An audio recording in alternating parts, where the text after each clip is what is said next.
নমস্কার শ্রোতা বন্ধুরা, আপনাদের সকলকে স্বাগত জানাই আমার চ্যানেলে। আশা করি আপনারা সকলেই ভালো আছেন, সুস্থ আছেন এবং সাবধানে আছেন।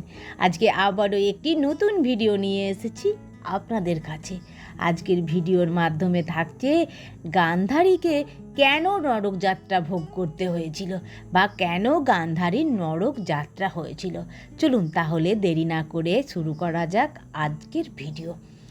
কুরুক্ষেত্রের যুদ্ধ শেষে গান্ধারী শ্রীকৃষ্ণকে প্রশ্ন করলেন, আমি তো এই জন্মে কোনো পাপ করিনি, তাহলে আমাকে কেন এই নরক যন্ত্রণা দিলে? হে কেশব, তুমি বলো আমায়। তখন শ্রীকৃষ্ণ বললেন, হে দেবী, আপনি এই জন্মে কোনো পাপ করেননি, কিন্তু 100 জন্ম আগে আপনি কৈশোরী অবস্থায় 100 প্রজাপতিকে ধরে ঘাসের শীষ দিয়ে প্রজাপতির চোখের মধ্যে ঢুকিয়ে মালা বানিয়ে গলায় পরে বিয়ে খেলেছিলেন। সেই পাপের কারণে আপনি এই জন্মে অন্ধ স্বামী পেয়েছেন, সাথে আপনি চোখ থাকতেও অন্ধ সেজে থাকছেন।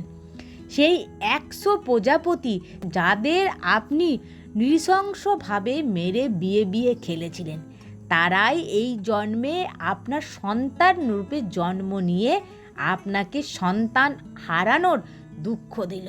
দেবী, আপনার তো আনন্দ করবার কথা। প্রতি জন্মে তিলে তিলে আপনাকে এই নরক যন্ত্রণা পেতে হয়নি। গান্ধারী তখন হতবাক। 100 জন্ম আগের পাপের শাস্তি এই জন্মে তুমি দিলে আমায়? শ্রীকৃষ্ণ বললেন, আপনার কর্ম অনুযায়ী পূর্ণ কর্ম শেষ হলে পাপ কর্মের শাস্তি পান। আপনার পূর্ণ কর্ম শেষ হতেই আপনার পাপ কর্মের শাস্তি আপনি পেলেন। ধৃতরাষ্ট্র সব শোনার পরে বললেন, আমি কি পাপ করেছি যে তুমি আমাকে জন্মান্ধ করে আমার 100 বীর সন্তানকে নৃশংসভাবে খুন করলে? তখন শ্রীকৃষ্ণ বললেন, হে রাজন, আপনি 100 জন্ম আগে রাজা ছিলেন। আপনি এক বর্ষার দিনে শিকার করতে গিয়ে পথ হারান। হঠাৎ বজ্র বিদ্যুৎ সহ বৃষ্টির জেরে সঙ্গী পাত্র মিত্ররা এদিক ওদিক ছড়িয়ে পড়ে, আর আপনি একা হয়ে পথ খুঁজতে থাকেন। এদিকে বনের মধ্যে হিংস্র পশুর আনাগোনা, সাথে সন্ধ্যা নেমেছে দেখে আপনি একটা উঁচু গাছে উঠে বসলেন। সেই গাছে বাসা করেছিল এক শুক দম্পতি পাখি। শুক পাখি আপনাকে চিনতে পারে। সে তার স্ত্রীকে বলে, আমাদের অতিথি হয়ে রাজা এসেছেন। তিনি এই ঝড় জলের রাতে বৃষ্টিতে ভিজে ঠান্ডায় কাঁপছেন, আমি একটু আগুনের ব্যবস্থা করি। বলেই সেই শুক পাখি উড়ে গ্রামে গিয়ে ঠোঁটে করে এক টুকরো আগুন আর কিছু শুকনো ডালপাতা এনে আপনার সামনে জ্বেলে দেয়। আপনি হাত পা সেকে গরম হন। শুক পাখি বুঝতে পারে আপনার খিদে পেয়েছে। শুক পাখি তার স্ত্রীকে বলে, বাসায় অতিথি এসেছে, তাকে খেতে দেওয়া উচিত। অতিথি সেবা নারায়ণ সেবা সমান। তুমি সন্তানদের দেখো, আমি আগুনে প্রাণ দিয়ে অতিথি সেবা করি। এই বলে শুক পাখি আগুনে প্রাণ বিসর্জন দিল, আর তখন আপনি সেই শুক পাখিকে খান। এই দেখে শুক পাখির স্ত্রী কান্নায় ভেঙে পড়ে, ভাবে স্বামী স্বর্গ গেলেন, এভাবে অনাথ করে আমাদের। তবে আমারও বাঁচার দরকার নেই, আমিও সহমরণে গিয়ে অতিথি সেবা করে স্বর্গে গমন করি। এই বলে সেও আগুনে প্রাণ বিসর্জন দেয়। আপনি সেই পাখিকেও খেয়ে ফেললেন।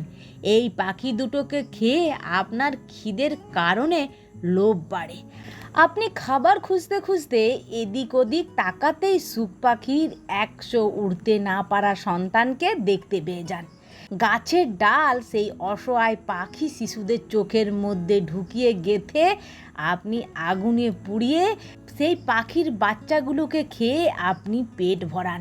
এর মধ্যেই রাত ফুরিয়ে ভোরের আলো ফুটেছিল।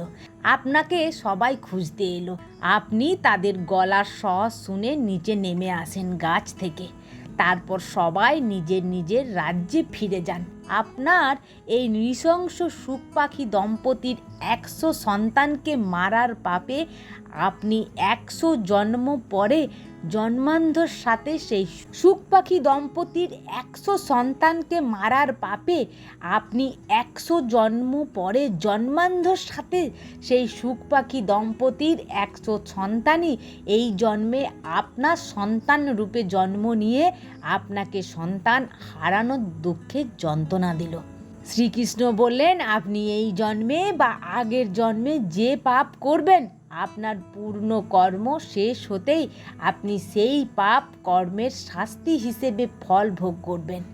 তখন ভগবান শ্রীকৃষ্ণ বললেন, আপনি এই জন্মে বা আগের জন্মে যে পাপ করবেন আপনার পূর্ণ কর্ম শেষ হতেই আপনি সেই পাপ কর্মের শাস্তি হিসেবে ফল ভোগ করবেন। তাই গান্ধারীকে এই নরক যন্ত্রণা ভোগ করতে হয়েছিল। নিজের পাপের ফলে নিজের কর্মের জন্যই এই নরক যন্ত্রণা তাকে ভোগ করতে হয়েছিল। তাই ভগবান শ্রীকৃষ্ণ বলেন, নিজের কর্ম সবসময় সঠিক হওয়া উচিত। যেমন কর্ম তেমনই ফল পাবেন। আপনি যতটুকু পূর্ণ করবেন ততটুকু পূর্ণ ফল আপনি পাবেন।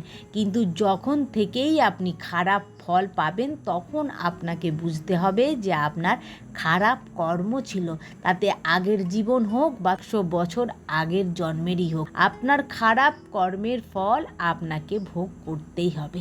তাহলে বন্ধুরা, আজকের ভিডিওটি এখানেই সমাপ্ত হলো। যদি ভিডিওটি ভালো লাগে তাহলে অবশ্যই লাইক, শেয়ার, কমেন্ট করবেন। আপনারা ভালো থাকবেন, সুস্থ থাকবেন এবং সাবধানে থাকবেন।